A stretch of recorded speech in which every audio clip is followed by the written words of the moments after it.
Hola, Pythoneros, Pythoneras, Djangonautas, Djangonautos, personas que en sentido general no tienen miedo a que se les embarre el teclado de Pisa.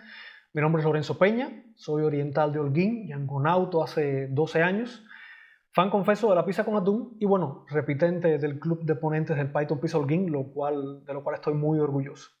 El título de la charla de hoy es Back to the Pony y los títulos de charla, igual que los chistes, si hay que explicarlos ya no son tan buenos, pero aquí estoy yo explicando el título. Resulta que a mediados de los 80 hubo una serie de películas llamadas Back to the Future, películas de esas típicas de viaje en el tiempo en la cual un personaje del futuro viaja al pasado para intentar cambiar un poco los acontecimientos y tomando inspiración en esto, pues aquí tenemos Back to the Pony, que no es más que alrededor de 7 cosas que el yo del presente quisiera decirle al yo del pasado al empezar un proyecto de Django de cero. En la lista de estos temas a tocar en el viaje al pasado están cosas relacionadas con aplicaciones, usuarios, validación, consultas, idealismos en la base de datos, algunos temas sueltos que no meritan punto por sí solo y algo también relacionado con las buenas prácticas. Y por supuesto, si fuera al pasado no podría faltar una foto, porque el yo de antes estaría muy interesado en ver los desarrollos de la ciencia y la técnica en el Holguín del futuro. Pues sin más, entramos en materia. Primero, las apps de Django no son lo que parecen. Django tiene este comando, start app, para crear una nueva aplicación, lo que Django considera que son aplicaciones, y al principio cometemos el error de creer que las aplicaciones están diseñadas para tener una relación uno a uno con los módulos de nuestro proyecto.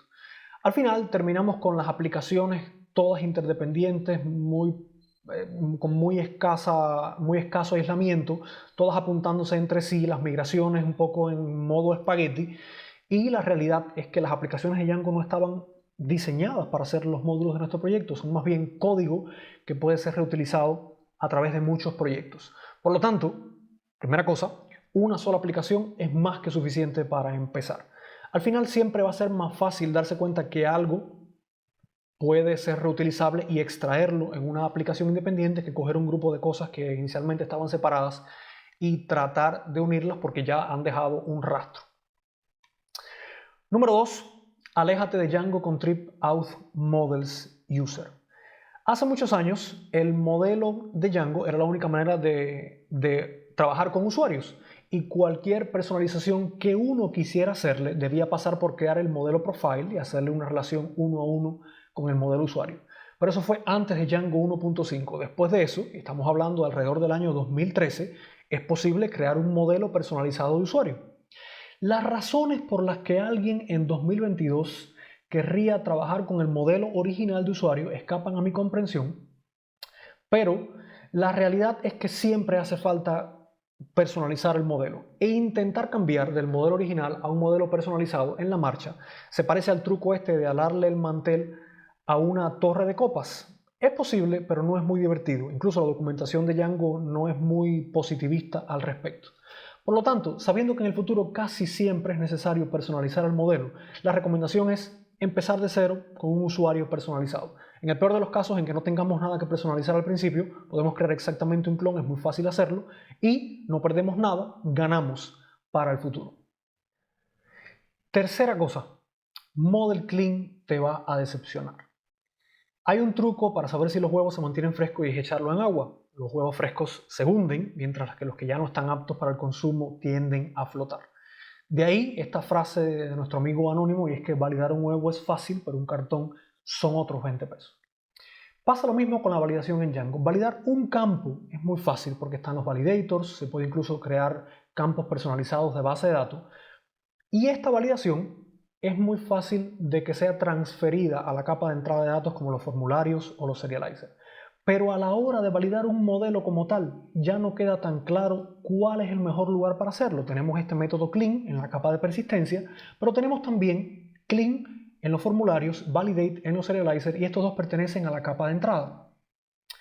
Hay un momento en el cual es necesario validar una entrada del usuario que implica más de un modelo y por lo tanto pretender hacer esta validación en la capa de persistencia es una fuente segura de decepción porque hay que referirse a instancias a las cuales se llega a través de relaciones que aún no están creadas.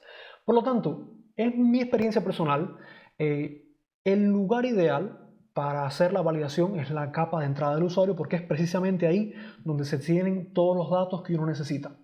Si existiera el caso en que hay que usarla en muchos lugares y pudiera parecer que vamos a repetir código, siempre es posible extraer partes comunes de la validación, quizás en una capa de lógica de negocio, y entonces reutilizarla en formularios y serializers. Por lo tanto, el consejo es valida en la capa de entrada.